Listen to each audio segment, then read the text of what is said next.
Tashkent में एक गरीब लकड़हारा रहता था। इसका नाम शेराजी था। वो जंगल से लकड़ियां काट कर शहर में फरोख्त करता था।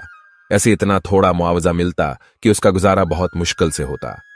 शहर से बहुत दूर एक दरवीश के झोंपड़ी थे। वो हर वक्त अल्लाह की याद में मशगूल रहती थी।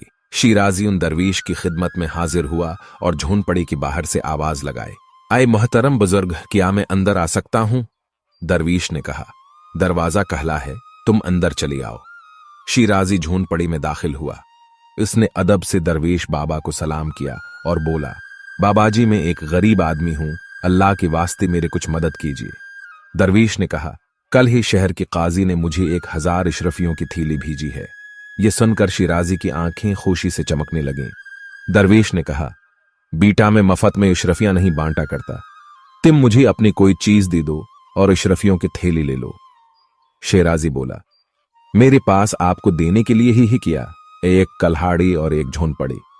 दरवेश ने कहा, यह दुनियावी माल वासबाब मेरे लिए बेकार है।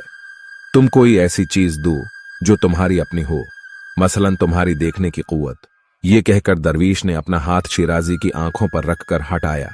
इसके साथ है शहजादी की बीनाएं जाती रही। शिराजी घबरा कर बोला, बाबाजी, आपने तो मेरी दुनिया ही अंधेरी कर दी। अब मैं कदम कदम पर ठोकरें खाऊंगा, रास्ते में किसी गढ़ी में गिर जाऊंगा या किसी चीज से टकरा कर जख्मी हो जाऊंगा। अल्लाह के वास्ते मेरे बेनाई वापस कर दीजिए। दरवेश ने अपना हाथ शिराजी की आंखों पर रखा और उसकी बेनाई वापस आ गई। शिराजी ने कहा, आप मेरे कोई और चैज ले लें। दरवेश बाबा ने कहा, रंगों की शनाख्त ले लो। शिराजी खुश होकर बोला, जी हां, आप मुझसे रंगों की शनाख्त ले लीजिए।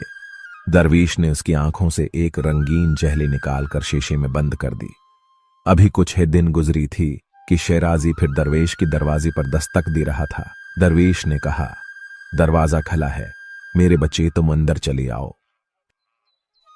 शिराजी ने कहा, मैं अपनी जिंदगी से बेजार हो गया हूं।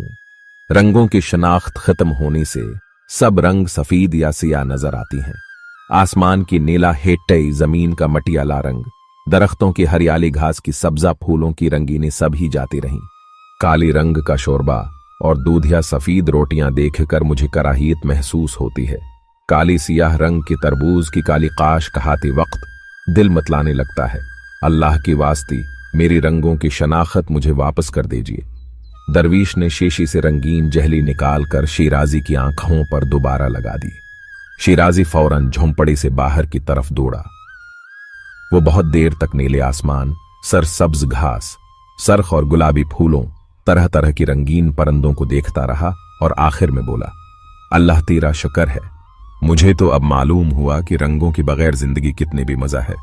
दरवीश ने कहा, हाँ भी, आप बताओ, तुम अपनी कौन सी सलाहियत मुझे फरोख्त करोगे? तुम्हारी कुव्वत समाअत यानी सुनने की ताकत ले लूं।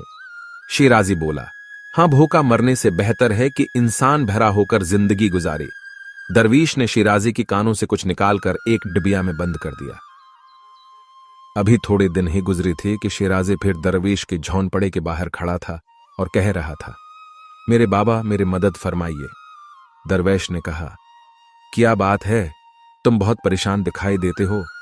शिराजी बोला, बाजार जाता हूं तो हर वक्त हादिसी का धड़का लगा रहता है। कल शाम मेरे पीछे से आने वाला घोड़ा बदक गया। लोगों ने मुझे मुतवज्जा करने के लिए जोर जोर से आवाजें दें, लेकिन मुझे कुछ सुनाई न दिया। एक शख्स ने मुझे बाजों से पकड़कर एक तरफ खींच लिया और घोड़ा मेरे पास से गुजर गया। अल्लाह का शुक्र है कि मैं हादिसी का शिकार होने से बच गया। आप मेरे सुनने की ताकत वापस कर दीजिए। दरवीश ने शिराजी को सुनने की ताकत वापस कर दी और कहा, हां भी, आप तुम्हारे कौन से सलाहियत हासिल करो, हिस्से जायका और हिस्से शामा ले लो, फिर न तुम्हें किसी चीज का जायका महसूस होगा और न खुशबू या बदबू। शिराजी ने कहा, जी हां, जायकी और सौंगने की हिस्स मेरे लिए किसी काम की नहीं है, ये आप ले लीजिए। शिराजी खुशी खुशी अपने घर लौटा। अभी कुछ दिन गुजरी होंगे कि वो फिर बुजुर्ग दरवीश की झोंपड़े के बाहर खड़ा दरवाजा खटखटा रहा था। दरवीश ने कहा, मेरे बच्ची, दरवाजा खुला है, तुम अंदर चली आओ। शिराजी बोला, मेरे मोहतरम बुजुर्ग, मैं अजीब मुसीबत में हूं। दरवीश ने कहा, अल्लाह तुम्हारी हाल पर रहम फरमाए। शिराजी ने कहा, मेरी कुव्वत जायका की आ गई, जिंदगी बेमुजा होकर रह गई। दाल रोटी हो या पराठा कबाब, हलवा पूरे हो या बिरयानी, हर चीज का लुत्फ जाता रहा। पता ही नहीं चलता कि मैं जर्दा पलाव कहा रहा हूं या भूसा चबा रहा हूं। पुछली दोनों तो मरते मरते बचा। दरवीश ने परेशानी से पूछा, क्यों, क्या हुआ? शिराजी बोला, मैंने सड़ा हुआ कहाना कहा लिया। जायका महसूस न करने और सौंगने की सलाहियत खत्म होने की वजह से मैं ये महसूस न कर सका कि ये कहाना खराब और बदबूदार हो गया है। मैं शदीद बीमार हो गया, बहुत दिन तक इसी हाल में पड़ा रहा, तब कहीं इस काबिल हो सका कि आपके आस्ताने पर हाजिर हो सकूं। दरवेश ने फिर कहा, अल्लाह तुम्हारी हाल पर रहम फरमाए, और शिराजी को जायका की कव्वत वापस कर दी। दरवेश ने कहा, हाँ, अब बताओ कि मैं तुम्हारी कौन सी चीज जब्त करूं? हिस लामसा यानी छोकर किसी चीज को मालूम करने की सलाहियत ले लूं? शिराजी बोला, हाँ, ये भी कार ही। मैं खुशी से छोने की हिस्स देने को तैयार हूं।